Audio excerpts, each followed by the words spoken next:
दिन दहाड़े पुलिस की हत्या कर दी जाती है, कुल्हाड़ियों से काट दिया जाता है, और जब वो लोग छुट करके आते हैं तो उनका स्वागत किया जाता है। ये मानसिकता है, ये मानसिकता सत्ता की है। लेकिन मैं ये कहना चाहता हूँ, जिस तरीके से बहुजन समाज इनका शिकार रहा है, आज विपक्ष भी इनका शिकार हो रहा है। प्रतिपक्ष के नेता राहुल गांधी को सरेआम गोली मारने की धमकी दी जाती है, साथ में 25 सांसदों को मारने की धमकी दी जाती है, और उस व्यक्ति को पुलिस संरक्षण में उसको जेल तक पहुंचाया जाता है। उसके ऊपर किसी तरीके का कोई शोषण नहीं किया गया, उसके ऊपर कोई टॉर्चर नहीं किया गया। अभी AI का एक दिल्ली के अंदर हमारे यहाँ एक बहुत बड़ा कार्यक्रम हुआ है, चीन से बराबर हंसी भी आती है उन चीजों को। एक डॉग को लाया जाता है लोहे का कुत्ता, और उसको जो भारत का जो मीडिया है, भारत की जो बहुत बड़ी प्रतिष्ठित यूनिवर्सिटी है गलगोटिया यूनिवर्सिटी, जो हमारे गौतम बुद्ध नगर से लगती है, भवन है दिल्ली का रानी झांसी रोड पर, जहाँ पर मैं खड़ा हूँ। आज यहाँ पर बहुजन समाज के युवाओं ने एक क्रांति का उदय किया है। मेरे साथ जो शख्स खड़े हैं, मुझे लगता है आधे दर्शक जानते हैं, और जो न जानते हो वो सुन ले। आप जसवंत जाटव हैं, जिन्होंने आज एक कोलकाता अम्बेडकर भवन पर बहुजन युवाओं को मुद्दा था कि हमारे जो राजनीतिक दल है वो क्यों पिछड़े हुए हैं, हमारे जो सामाजिक दल है वो काम करने के बावजूद भी क्यों शोषण का शिकार हो रहे हैं। इस मुद्दे पर जाटव और वाल्मीकि समाज के लोग एकत्र हुए। उन्होंने अपनी अपनी राय यहाँ पर दी। कुछ गरम दल के थे, कुछ नरम दल के थे, दोनों ही दल समाज में काम करते हैं। चर्चा करते हैं जसवंत क्या पूरा निचोड़ निकला, किस तरह की सभा थी आज? ये जो महापंचायत थी, ये सब लोगों के विचार सुनने के लिए थी। जो समाज में जो लोग काम कर रहे, चाहे सोशल मीडिया के माध्यम से कर रहे हो, जमीनी स्तर पर कर रहे हो, या संगठन के माध्यम से कर रहे हो, उन सब लोगों के विचार सुनने थे। सबने अपने अपने विचार रखे, सबके विचार सुने। अब इसको सुन तो लिया है, अब इसके विचारों को मद्देनजर रख तो देखेंगे आगे क्या करना है समाज के अंदर। बाकी हमने तो सिर्फ इसलिए पंचायत रखी थी कि समाज के अंदर जो अत्याचार हो रहे हैं, बहन बेटे के ऊपर अत्याचार हो रहे हैं, उसको किस तरीके से रोका जाए और अपने लोगों को कैसे ताकत दे, इसके लिए हमने महापंचायत रखी। बड़े मुद्दे हैं, बहन बेटे के ऊपर अत्याचार है, समाज पर शोषण है, क्या किया जाए? परिचय दीजिए। आप भी मीटिंग में चर्चा हुई है? मैं संजय गौतम नोएडा से जी। मीटिंग में चर्चा हुई है कि बाबा साहब ने कहा था, जो कौम अपने इतिहास नहीं जानती वो कभी इतिहास नहीं लिख सकती। और सबसे मेन चीज होती है हमारी आर्थिक स्थिति, और उसके साथ शिक्षा। क्योंकि अगर शिक्षा ये नहीं, हमारे लोग बैठे हुए बहुत बड़े बड़े पदों पे, पर असली शिक्षा वो है कि हम अपने दुश्मन को पहचाने कैसे, कि हमारा दुश्मन कौन है, किसने हमारा खाया। अगर हम पढ़ेंगे नहीं तो हमें पता कैसे चलेगा कि किसने हमारा खाया, किसने हमारा साथ दिया। एक बड़ी बात शिक्षा को लेकर चल रही है। मैं बता दूं कि लोग इतना पढ़ते हैं, IAS PCS तक पहुंच जाते हैं, लेकिन एक छठी फेल नेता के आगे पीछे चक्कर काटते हैं। वहीं दूसरी तरफ शिक्षा का प्रयोग करके डॉक्टर अम्बेडकर जैसे लोग इस देश का संविधान भी लिख देते हैं। विजेंद्र भारती मेरे साथ हैं, भीम आर्मी के राष्ट्रीय उपाध्यक्ष भी। पूरी चर्चा सुनी, क्या समझ में आया? ये बहुजनों का टोला निकल कर आया है, जो किसी राजनीतिक दल का भी नहीं है, सामाजिक भी इनका इतना एजेंडा नहीं है पूरी मीटिंग का। मनोज जी, सबसे पहले तो मैं आपको साधुवाद करूंगा और तमाम मीडिया बंधुओं को भी साधुवाद करूंगा। निडरता के साथ में, जोश के साथ में जिस तरीके से आप बहुजन समाज की आवाज इस देश के अंदर उठा रहे हैं, सभी बधाई के पात्र। आज हम डॉक्टर भीमराव अंबेडकर भवन पर खड़े हुए हैं, और मेरे छोटे भाई जसवंत जी के द्वारा एक छोटा आयोजन के रूप में यहाँ समाज के युवाओं को आमंत्रित किया गया। उन सभी साथियों का भी मैं यहाँ से साधुवाद करता हूँ, जो भी लोग इसमें यहाँ इस कार्यक्रम में शामिल हुए हैं। हिंदू की सरकार, हिंदू के लोग तलवार बांट रहे हैं जी, और आज हम अपनी बहन बेटियों की सुरक्षा की मांग कर रहे हैं। हिंदू खतरे में है। तलवार बांटने वाले लोग और बराबर हिंदुओं के नाम पर जो संगठन जिन्होंने बनाए हुए हैं, चाहे वो छोटे स्तर का हो चाहे वो बड़े स्तर का हो, शहर का हो या देश का हो, सभी की केवल एक ही मांग है, हिंदू खतरे में है। तो मैं आपके चैनल के माध्यम से पूछना चाहता हूं कि हिंदू खतरे में किससे है? हिंदू खतरे में है क्योंकि हिंदू ही हिंदू का दुश्मन बना हुआ है। जिस तरीके से इस देश के अंदर शोषण, अत्याचार की जो प्रकाष्ठाएं पार हो चुकी हैं, बहुजन महापुरुषों के आयोजन आप इस देश के अंदर नहीं बना सकते, अपनी बहन बेटियों की शादी आप यहाँ पर नहीं कर सकते। बहन बेटियां मेरी हो या अन्य समाज की हो, मैं अब यहाँ पर बात करता हूँ सभी समाज की।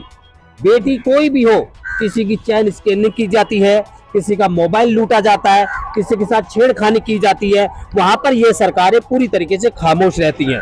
लेकिन जैसे ही कोई युवा एक भगवाधारी कुर्ता पहन करके 500 रुपए का 50 रुपए का पटका गले में डाल करके और जय श्री राम का नारा लगाता हुआ अगर सड़क पर आ जाता है तो ट्रैफिक रुक जाता है और उसकी बात सुनते हैं लोग।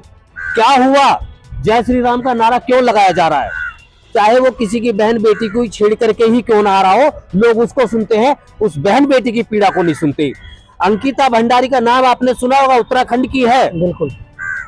तमाम देश की मीडियाओं ने आवाज उठाई, न्याय नहीं मिला परिवार को, मीडिया आवाज उठा रही है क्योंकि शोषण करने वाले जो लोग हैं वो भारतीय जनता पार्टी के लोग हैं। भारतीय जनता पार्टी के लोग शोषण कर रहे हैं बहन बेटियों को बचाने के लिए। आवाज उठा रहे देश के प्रधानमंत्री, बोलते हैं बेटी बचाओ बेटी पढ़ाओ। उन्हीं के कार्यकर्ता जुमलेबाजी करते हुए इस देश की बहन बेटियों के ऊपर अत्याचार कर रहे हैं। बहुजन समाज मूक दर्शक बना हुआ है।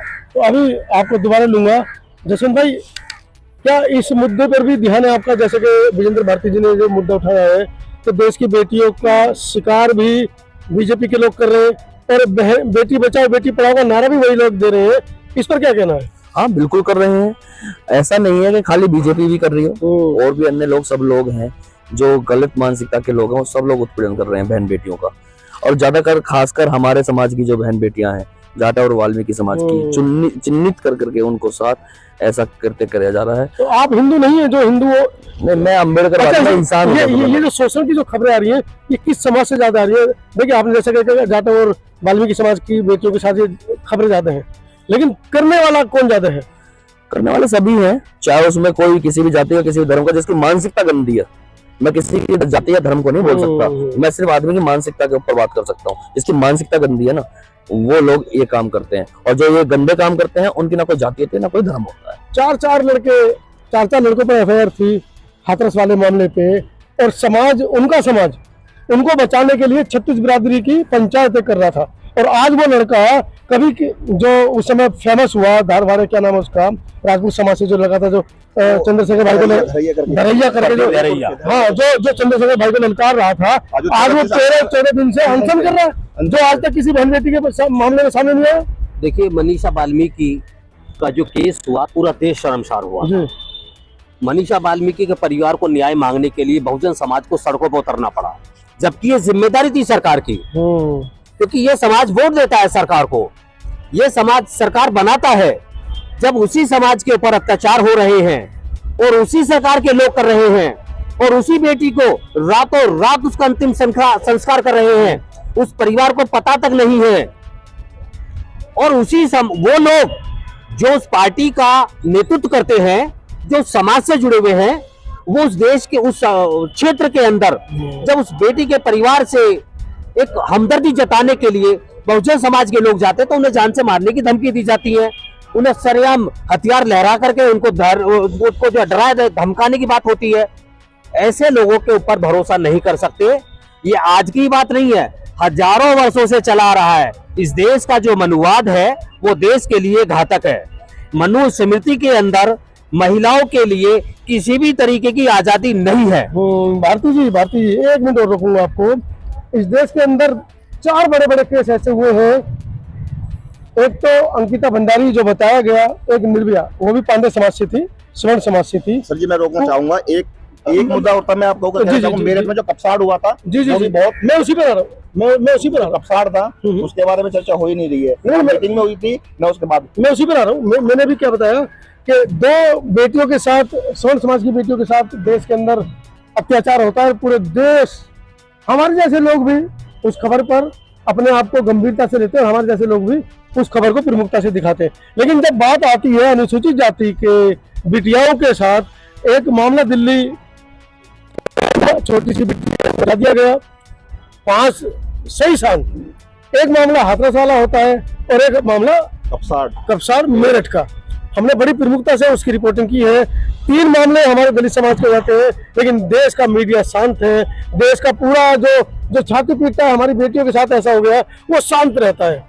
जबकि स्वर्ण बेटियों के साथ अगर ऐसी कुछ दिक्कतें होती हैं तो पूरा देश इकट्ठा खड़ा होता है। ऐसा भेदभाव क्यों हमारे साथ क्योंकि करता है? मैं ये सवाल आपसे इसलिए पूछ रहा हूँ क्योंकि अभी आपने कहा कि मैं जाति भेद नहीं मानता, मेरे लिए सब बराबर है।